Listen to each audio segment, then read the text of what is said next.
주거가 가능하지만 주택수에 포함이 안 되는 아주 투자하기 좋은 상품이 나와. 제가 볼 때 가장 원했던 거는 뭐였을까를 제가 고민을 해보면 분양 무효를 가장 원했을 거예요. 정확하게 원한 것을 요구한 게 아니고 다른 것을 원하는데 그 원하는 거를 쟁취하기 위해서 수단으로서의 요구사항을 했는데 그렇죠. 그걸 생각지도 않게 들어줘 버린 거예요.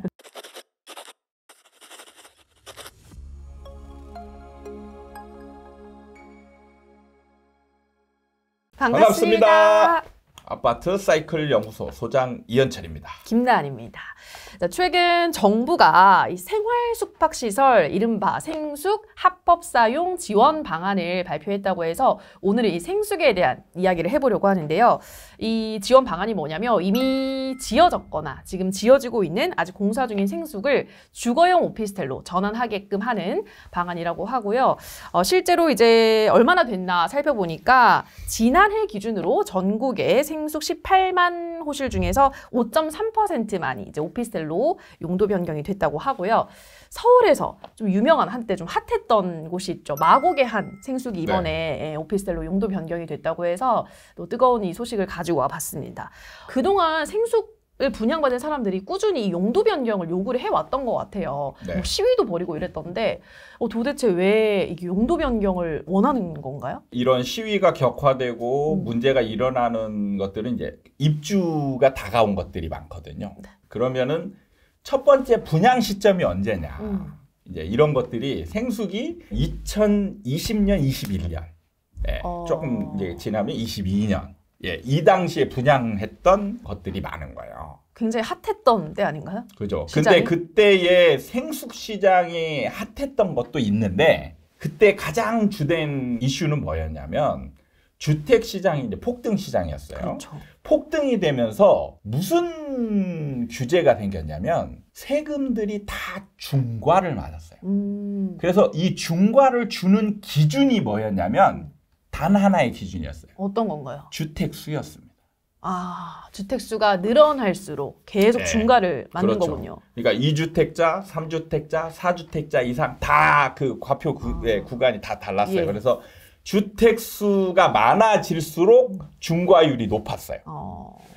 그래서 그때 당시에 이슈되는 가장 중요한 키워드가 뭐였냐면 주택수에 포함이 되느냐 안 되느냐였어요. 아, 그러니까 그때 시장이 굉장히 부동산 시장이 뜨겁다 보니까 더 사고 싶은데 이게 더 사게 되면 중과를 맞게 되니까 주택수에 포함이 안 되는 걸 찾아 나섰던 거군요. 그렇죠. 그 대표적인 상품이 바로 생숙이었습니다. 아, 그 당시.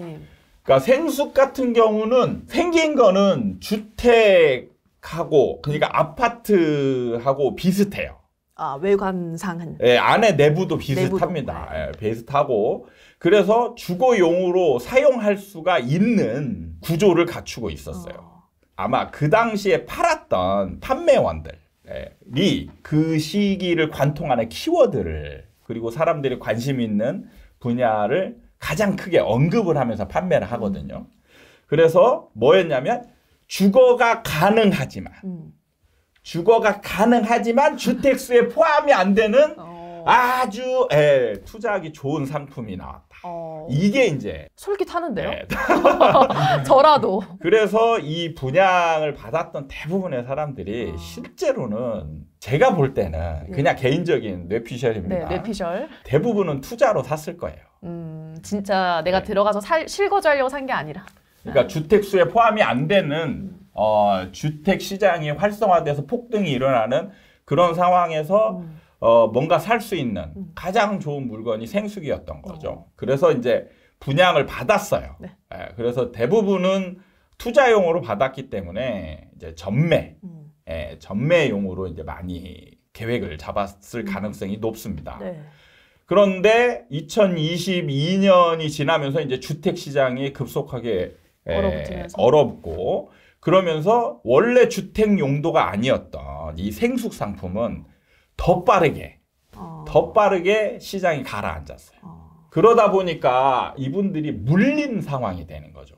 예, 물린 상황이 되다 보니까 이분들은 이제 제가 볼 때 가장 원했던 거는 뭐였을까를 제가 고민을 해보면 분양 무효를 가장 원했을 거예요. 분양 무효를 가장 원했을 거예요. 아, 살 때는 분위기가 좋았는데 생수를 분양받을 당시에는 근데 이게 시장이 너무 열기가 빠르게 식다 보니까 이거 그냥 없던 걸로 해주세요. 그죠. 이렇게 되는 거예요. 투자 상품이 이제 아니에요. 투자를 했을 때 시세 차익을 원해서 이제 한 건데 시세 차익은 기대하기도 어렵고 오히려 지금 손실을 볼 수 있는 상황이기 때문에 분양 무효를 원했을 가능성이 저는 가장 높다라고 생각을 합니다.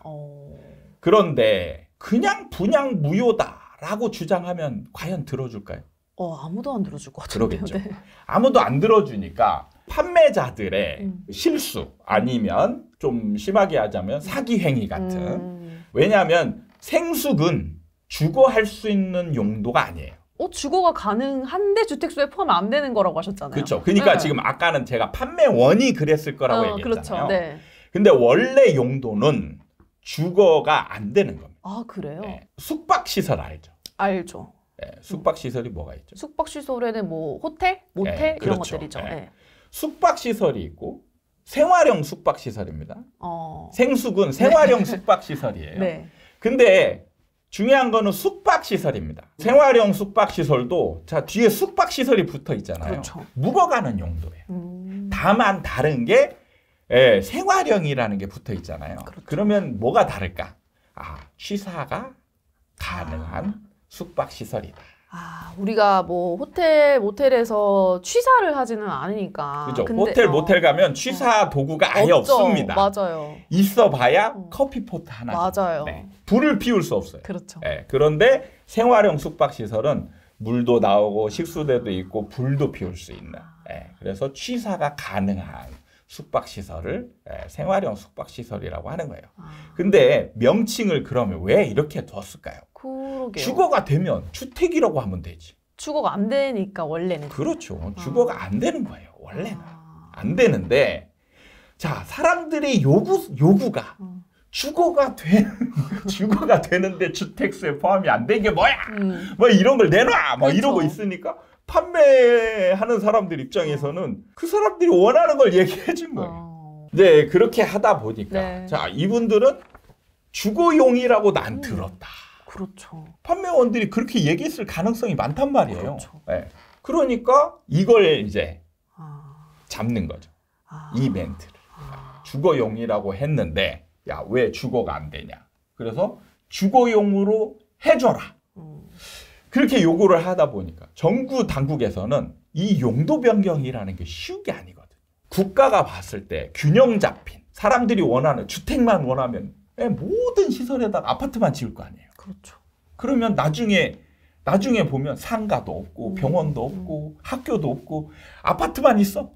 여기가 좋을까요? 살기에 좋을까요? 아니죠. 아니잖아요. 그러니까 정부는 이런 걸 사람들이 원하지만 원하지 않는 것도 강제로 이렇게 정해놓는 거예요. 그게 바로 용도예요.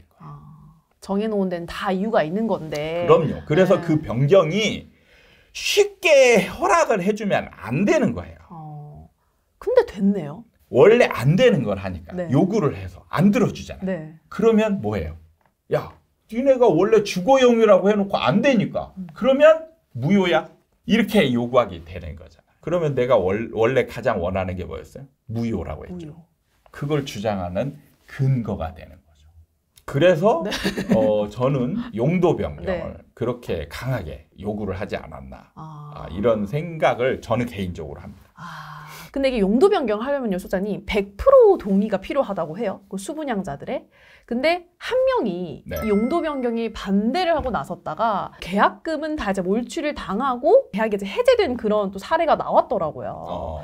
사실 모두가 지금 이제 소장님 말씀대로 어쨌든 용도 변경이 일단 돼야 되니까 용도 변경을 원하는 상황에서 이분은 왜 용도 변경을 반대를 하셨을까? 그 속내도 살짝 궁금하더라고요. 단 한 분이었기 때문에 그냥 용도 변경 말고 그냥 이렇게 내가 반대를 하다 보면 나는 무효를 받을 수 있을 것 같다라는 그런 내심의 기대가 그거는 있었어요. 저도 모르죠. 네. 근데 정말로 이분은 숙박시설을 샀을 수도 있는 거죠. 아, 정말로 이분은 그렇죠. 다른 투자자들과는 달리 예. 정말 숙박을 아니 원해서. 근데 저는 솔직히 웃긴 게 네. 에어비앤비 하면 수익이 더 많습니까? 적습니까? 그 에어비앤비 뭐 하는 사람 나름 아니에요? 보통은 에어비앤비를 돌리면 수익이 더 많다라고 해서 그래요? 보통 요즘에 주택을 예. 에어비앤비로 많이 돌립니다. 근데 이게 불법이에요. 그렇다고 하더라고요. 당연히 불법이죠. 네. 에어비앤비는 숙박용으로 쓰는 거예요. 그렇죠. 주택을 숙박용으로 쓰면 안 됩니다. 근데 웃기잖아요. 네. 거주를 하고 있는 사람들은 네. 숙박시설로 돌리고 해. 그러네요. 불법을 저질러 가면서. 그러네요. 근데 자, 생활형 숙박시설이잖아요. 이거는 에어비앤비에 돌릴 수 있어요. 그렇죠. 숙박업이니까. 예. 네. 에어비앤비 돌릴 수 있어요. 근데도 용도 변경을 하자고. 그러니까 웃기죠. 그러니까 저는 한 사람이 반대했는데 그 사람이 왜 반대했는지는 저도 인터뷰를 안 했으니까 모르죠. 근데 나는 숙박으로 에어비앤비 돌리려고 산 사람이야 라고 생각할 수도 있는 거죠. 아니 그럼 어쨌든 그 분양자들 입장에서는 원하는 용도 변경 해준 거잖아요. 네. 그러면 이제 숨통이 좀 튀었을까 좀 궁금해요. 그 분위기나 이런 게 뭐 거래가 좀 활발해졌을까 이런 것도 좀 궁금한데 네. 숨통이 좀 튀었다고 볼 수 있나요, 수사님? 이것도 제 개인적인 뇌피셜. 네, 오늘 뇌피셜이 많습니다. 네, 이거는 자가당착이다. 어떤 면에서요? 제가 볼 때 속내는 다른 거예요. 근데 그 속내를 이루기 위해서 다른 전략을 쓴 거거든요. 그렇죠. 용도 소장님 변경이라. 말씀대로. 예. 그래서 원래는 이게 안 되어야 용도 변경이 안 돼야 안 되는데. 되어야 내가 원하는 걸 쓸 수 이게 강하게 주장할 수 있는 거예요. 근데 용도 변경 허락해 줬잖아요. 원래 제가 볼 때 저 사람들이 오피스텔을 되는 거를 원했을까? 생각을 해보면 아닐 것 같아요. 왜냐하면 지금 오피스텔 시장이 안 좋거든요. 그래요? 네, 오피스텔 시장은 이미 주택 시장보다 더 빠르게 죽었어요. 그러면 오피스텔이 되면 좋아져야 된다라고 생각하는데 아니 죽어가고 있는 쪽으로 들어간 거잖아요. 그럼 좋아질 리가 없죠. 그러니까 예를 들면 좀 심한 얘기일 수 있는데 이게 가다가 차 사고가 이렇게 맞은편에 차 충돌이 날 것 같아서 피했는데 똥차를 받아가지고 더 큰 피해를 입었다. 이런 약간 우스갯소리 같은 게 있는데 뭔가를 회피하려 하다가 더 큰 위기를 맞는. 근데 그런 거 아닐까요? 제가 이제 드는 생각은 오피스텔 시장이 좀 많이 안 좋아졌다고는 해도 네. 그래도 생활형 숙박시설이라는 이름을 단 것보다는 네. 앞으로를 봤을 때 오피스텔이라는 이름을 달아놓은 게 어쨌든 네. 오피스텔이 이제 주거용 오피스텔이 있으니까 그게 더 앞으로 매매가 좀 더 잘 될 수 있으니까 내가 어차피 무효를 못 받으면 차라리 오피스텔로라도 용도 변경을 해달라라는 그런 또 심리는 아니었을까요? 근데 전매 투자자의 특성이 뭐냐면요. 돈이 없어요. 돈이 없다는 얘기는 뭐냐면 이 사람들은 계약금만 넣고 빠져나올 생각을 했던 사람들이에요. 피 받고. 예. 입주를 할 때 잔금을 치를 수 있는 돈 준비가 안 되어 있어요. 자, 그러면 오피스텔로 됐어요. 그러면 이제 입주를 해야죠. 그렇죠. 이제 내가 계속 입주를 미룰 수 있는 이제 요구할 수 있는 게 없어진 거예요. 그럼 이제 원래 진행되려고 했던 상황대로 착착착착 일정이 진행이 되는 거예요. 잔금일이 다가오겠죠? 그럼 잔금을 치러야 돼요. 근데 돈이 없잖아요. 대출을 받아야 돼요. 대출을 이제 받았다 쳐요. 입주를 해요. 그러면은 여기에서 본인이 입주할 사람이 얼마나 있을까요? 소장님 말씀대로라면 전매를 하려고 사신 분들이기 때문에 입주를 하는 확률은 굉장히 낮을 것 같은데요. 낮아요. 예. 그럼 세입자를 받아야 돼요. 그렇죠. 자, 세입자 입장에서 생각해 보세요. 그냥 오피스텔이 있고 용도 변경된 생숙이 있어요. 네. 근데 같은 면적에 같은 가격이에요. 네. 그럼 어디 들어갈까요? 글쎄요. 직접 가봐야 되지 않을까요? 비교를 해봐야 되는 거 아닌가요? 원래 용도로 갖춰진 게 그 용도에 맞게 설계가 되고 네. 가장 적합하게 되어 있어요. 그러면 생숙은 용도 변경을 했다고 하지만 이미 다 지어진 상태에서 명칭만 바꾼 거잖아요. 그렇죠. 오피스텔이 아니에요. 아닙니다. 그러면 실제로 세입자 입장에서는요. 이게 똑같은 동일한 조건으로 이거를 살 가능성이 별로 없어요. 그냥 기존의 원래 용도가 오피스텔인 데를 찾지. 굳이 그렇죠. 똑같은 조건이면 뭐하러 거기를 가요? 왜냐하면 이제 생숙 자체는 뭐 이 복도 폭도 좀 좁고 네. 주차장 문제도 여전히 좀 문제로 남아 있기 때문에 당연하죠. 그 안에 삶의 수납 시설이 있을까요? 없잖아요. 네. 수납 시설이 숙박 용도로 만들어진 게 수납 시설이 얼마나 있겠습니까? 요즘은 주거용으로 만들어지면 수납 시설이 어마어마하게 잘 돼 있어요. 맞아요. 그러니까 거주할 수 있는 용도에 맞게 지어진 것과 아닌 거는 네. 아무리 시설을 좋게 만든다 해도 차이가 있단 말이죠. 그러니까 지금 문제가 뭐냐면 생각하지 않았던 문제들이 앞으로 산재해 있는 거예요. 이걸 다 하나씩 헤쳐나가야 돼. 그리고 이 사람의 가장 최종적인 목적은 뭘까요? 앞서 말씀하셨던 무효. 아니죠. 아니에요? 시세 차익이죠. 시세 차익. 이제 네. 이미 무효는 물 건너 갔으니까 네. 시세 차익을 봐야 되는데. 그럼 시세 차익이 과연 얼마나 생길까? 시세 차익이 생길까? 자, 그래서 제가 좀 궁금했어요. 용도 변경이 됐어. 네. 그러면 야, 좋아졌다라고 이제 볼 수 있잖아요. 그렇죠. 그럼 좋아졌으면 가격이 올라야죠. 올라야죠. 그렇죠. 그러면 오른 가격에 거래가 좀 되어야죠. 돼야죠. 그래서 마곡 르네스트 한번 봤습니다. 거래가 얼마나 되나. 조용해요. 거래가 한 건도 안 나옵니다. 그 얘기는 뭐냐면 매수할 사람 입장에서 오른 가격에 그 물건을 살 메리트가 있을까? 그 가격이면 다른 걸 그냥. 그렇죠. 그러니까 지금 일종의 자가당착이라는 게 그런 거예요. 정확하게 원한 것을 요구한 게 아니고 다른 것을 원하는데 그 원하는 거를 쟁취하기 위해서 수단으로서의 요구사항을 했는데 그렇죠. 그걸 생각지도 않게 들어줘 버린 거예요. 네. 그러면 오히려 이제 피할 수 있는 방법이 없어진 거죠. 네.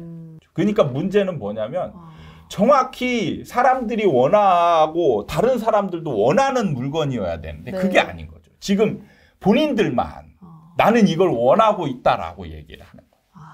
그렇군요. 그래서 어쨌든 이번에 이 용도 변경이 되면서 의견이 좀 두 갈래로 나뉘더라고요, 소장님. 첫 번째 이제 의견은 아니 이렇게 바꿔달라고 해서 바꿔주면 떼쓰면은 다 들어주니 이거 뭐 떼법이냐. 또 한편에서는 어떤 안건이든 100%의 동의를 요구하는 거는 너무 박하다. 네. 이렇게 좀 의견이 나뉘어요. 소장님의 생각은 어떠세요? 그러면? 일단 첫 번째부터 하나씩 짚어볼게요. 네. 용도 변경을 정부가 이렇게 좀 쉽게 해주는 문제는 정말 문제가 있다라고 생각합니다. 이건 문제다. 이걸 변경해줘라. 이렇게 요구해서 바꿔준다라면 이제 다음 사람들이 어떤 요구를 할지 모르죠. 그럼 또 그런 거를 들어줘야 되는 상황이 벌어질 수도 있죠. 선례를 남기게 되는 거니까. 선례를 남기는 게 굉장히 안 좋은 거죠.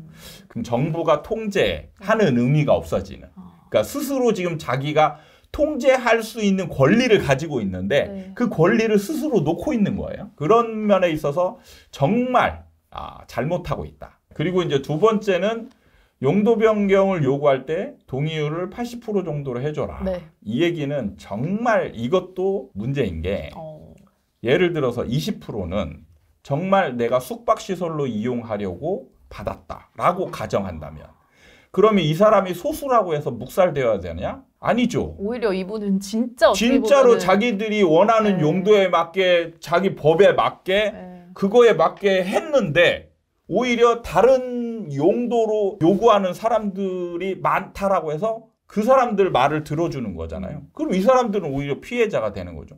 법을 지킨 사람이 오히려 피해를 당하는 사람이 되면 안 되죠. 그렇네요. 오히려 그 소수의 분들이 오히려 진짜 제대로 알고 제대로 산 분들인 건데. 그래서 동의율 100%가 필요한 겁니다. 이런 경우에는.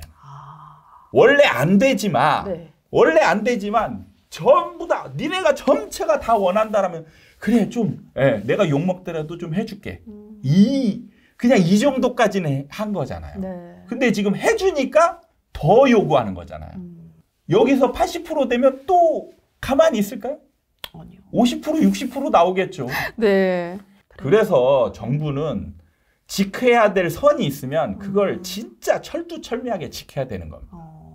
알겠습니다. 이 두 가지 의견에 대해서 소장님이 아주 직설적으로 이거는 잘못됐다라고 의견을 딱 정리를 해주셨습니다. 아마 이제 우리 구독자분들도 워낙 생숙이라는 이 상품이 굉장히 한때 핫했던 상품이기 때문에 생숙이 이렇게 용도 변경이 된다고 하는 사실에 놀라셨던 분들도 계실 것 같은데 용도 변경이 된 속내와 함께 또 소장님의 생각까지 저희가 함께 들어봤습니다. 자, 저희는 그러면 또 다음 시간에 재미있고 알찬 정보 가지고 돌아오도록 할게요. 여러분 좋아요, 구독 설정, 알림까지 부탁드립니다. 감사합니다.